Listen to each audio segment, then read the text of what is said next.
Assalamualaikum warahmatullahi wabarakatuh. Salam sejahtera untuk kita semua.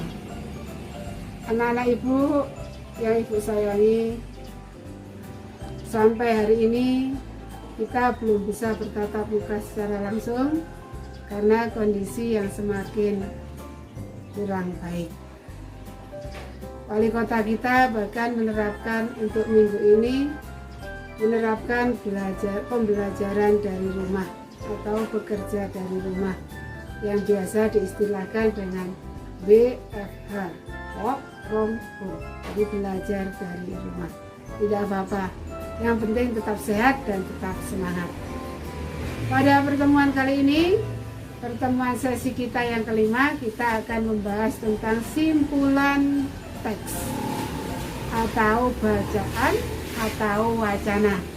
Kemarin kita sudah belajar tentang kata, kemudian belajar tentang kalimat, belajar tentang paragraf. Maka pada pertemuan kali ini kita belajar tentang teks atau bacaan atau wacana. Kalau begitu, apa itu nak teks?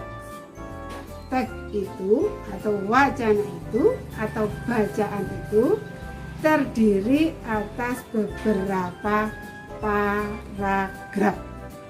Jadi teks bacaan itu terdiri dari beberapa paragraf, lebih dari satu paragraf, yang mana itu mempunyai satu gagasan utama, mempunyai satu ide pokok, tapi tidak lagi disebut sebagai ide pokok. Gagasan yang mendasari sebuah tema, gagasan yang mendasari sebuah wacana bukan lagi ide pokok, tapi diistilahkan dengan istilah tema.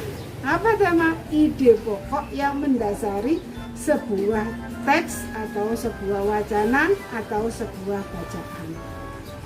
Kita tidak membahas tentang itu, tapi yang kita bahas hari ini yaitu tentang cara menyimpulkan sebuah teks. Namanya menyimpulkan, sama saja meringkas, sama saja merangkum, mengambil inti sarinya saja. Yang tadinya panjang, maka akan dibuat menjadi lebih pendek. Yang tadinya luas akan dibuat menjadi sempit. Bagaimana cara menyimpulkan? Cara menyimpulkan teks yang pertama, satu, membaca teks itu dengan seksama dari awal sampai terakhir. Kemudian langkah yang kedua yaitu menentukan ide pokok yang ada di tiap-tiap paragraf.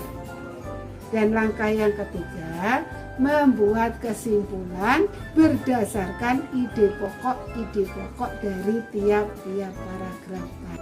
Nah, kita lihat teori yang ada di buku kita, buku penunjang, buku modul kita tentang simpulan teks. Ayo kita amati bersama. Simpulan teks merupakan intisari dari suatu teks atau bacaan.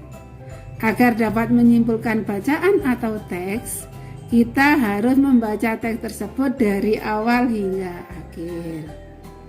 Oke, langkah-langkah membuat simpulan teks, langkah-langkah membuat simpulan bacaan, atau langkah-langkah membuat simpulan wacana. Seperti Ibu jelaskan tadi, yang pertama adalah bacalah teks dengan seksama dari awal hingga akhir.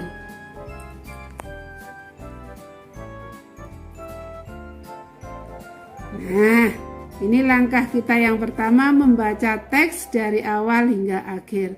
Nah, kita di sini punya teks. Ibu contohkan suatu teks yang judulnya Asal Usul Pensil.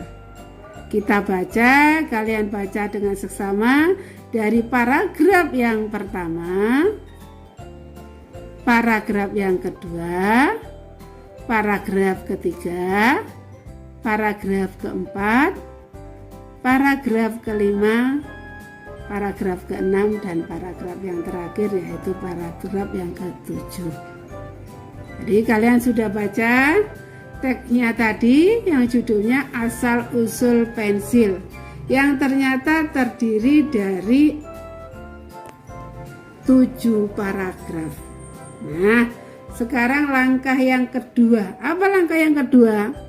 Kita sudah punya bacaannya tadi, teksnya tadi, judulnya Asal Usul Pensil. Nah, sekarang mari kita cari langkah yang kedua, menentukan ide pokok tiap paragraf. Nah, sekarang kita lihat paragraf yang pertama.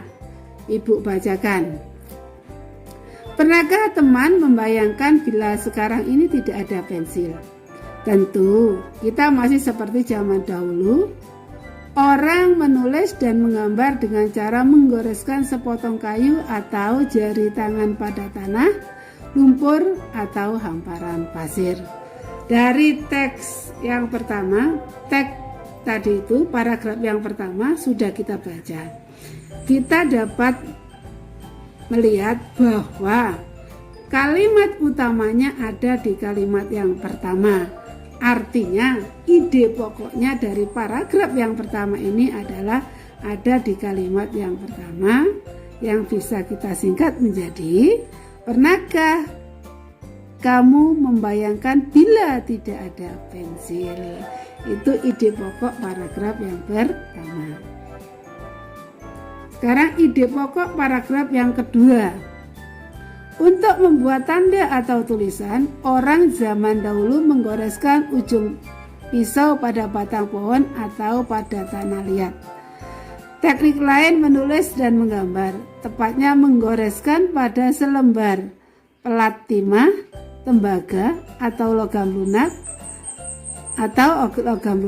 Ada juga yang menggunakan ujung kuas yang dicelupkan ke dalam cairan tinta atau pewarna. Sekarang orang tidak perlu untuk bersusah-susah menggambar dan menulis. Nah, dari paragraf yang kedua, ternyata kalimat utamanya juga ada di kalimat yang pertama. Artinya ide pokoknya juga ada di kalimat yang pertama. Apa bunyi ide pokoknya? Untuk membuat tulisan, orang zaman dahulu menggoreskan pisau pada batang pohon atau tanah.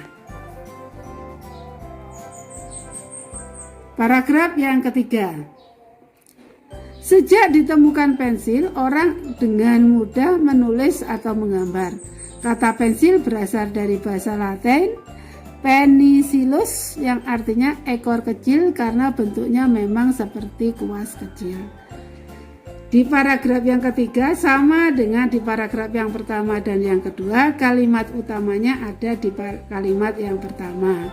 Jadi ide pokoknya bunyinya, sejak ditemukan pensil orang mudah menulis atau menggambar.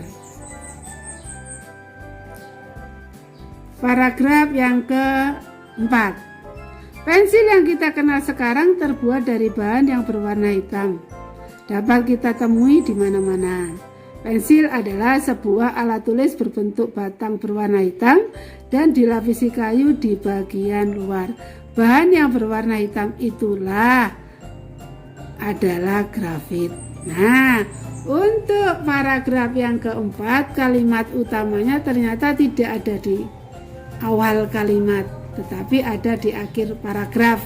Apa itu? Bahan yang berwarna hitam itu adalah grafit. Ternyata bahan untuk membuat pensil tadi adalah bahan yang berwarna hitam yang namanya grafit. Kemudian paragraf yang kelima. Grafit berasal dari bahan batuan karbon yang didapat dengan cara menabang. Grafit ditemukan sekitar 500 tahun yang lalu di daerah Cumberland, Inggris. Nah, ini ide pokoknya. Kalimat utamanya ada di ada di kalimat yang pertama.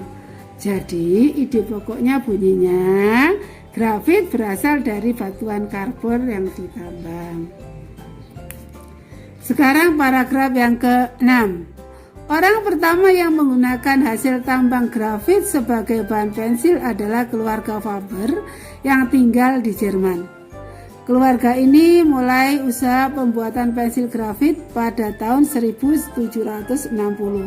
Namun sayang, usaha Faber kurang sukses. Orang tidak suka menggunakan pensil Faber karena mudah patah dan mengotori tangan. Ide pokok di paragraf yang ke-6 ada di kalimat yang pertama. Ide pokoknya adalah orang pertama yang menggunakan grafit sebagai bahan pensil adalah keluarga Faber. Nah, paragraf yang ke-7 atau paragraf yang terakhir. Dulu, pada tahun 1895, N.J. Conte menyempurnakan pensil buatan Faber.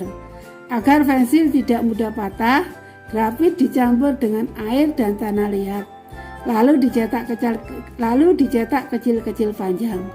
Kemudian dibakar sehingga didapat tingkat kekerasan yang diinginkan. Hasilnya memuaskan, pensil tidak mudah patah dan tangan tidak kotor. Orang pun dengan senang hati menggunakan pensil. Ide pokok paragraf yang ke-7 ada di kalimat yang pertama. Apa bunyinya? Pada tahun 1895, N.J. Conte menyempurnakan pensil buatan Faber. Oke, sampailah pada langkah yang terakhir, yaitu langkah yang ketiga. Menyimpulkan isi teks berdasarkan ide pokok yang sudah kita temukan dari teks tadi. Nah, dari teks yang judulnya asal usul pensil tadi sudah kita cari ide pokoknya. Nah, sekarang kita simpulkan. Bagaimana hasil kesimpulannya? Hasil kesimpulannya adalah, pernahkah kamu membayangkan bila tidak ada pensil? Untuk membuat tulisan, orang zaman dulu menggoleskan pisau pada batang pohon dan tanah. Sejak ditemukan pensil, orang mudah menulis dan menggambar. Pensil tersebut dari bahan yang berwarna hitam, yaitu grafit. Grafit berasal dari batuan karbon yang ditambang. Orang pertama yang menggunakan grafit sebagai bahan pensil adalah keluarga Faber. Pada tahun 1895, N.J. Conte menyempurnakan pensil buatan Faber sehingga hasilnya memuaskan dan orang senang menggunakannya. Itulah hasil simpulan dari teks yang judulnya asal usul pensil. Oke, Ibu sudah jelaskan panjang lebar tentang cara menyimpulkan teks, cara menyimpulkan bacaan. Sudah Ibu berikan contohnya. Nah, sekarang tugas kalian yaitu membuat simpulan teks atau simpulan bacaan atau simpulan wacana.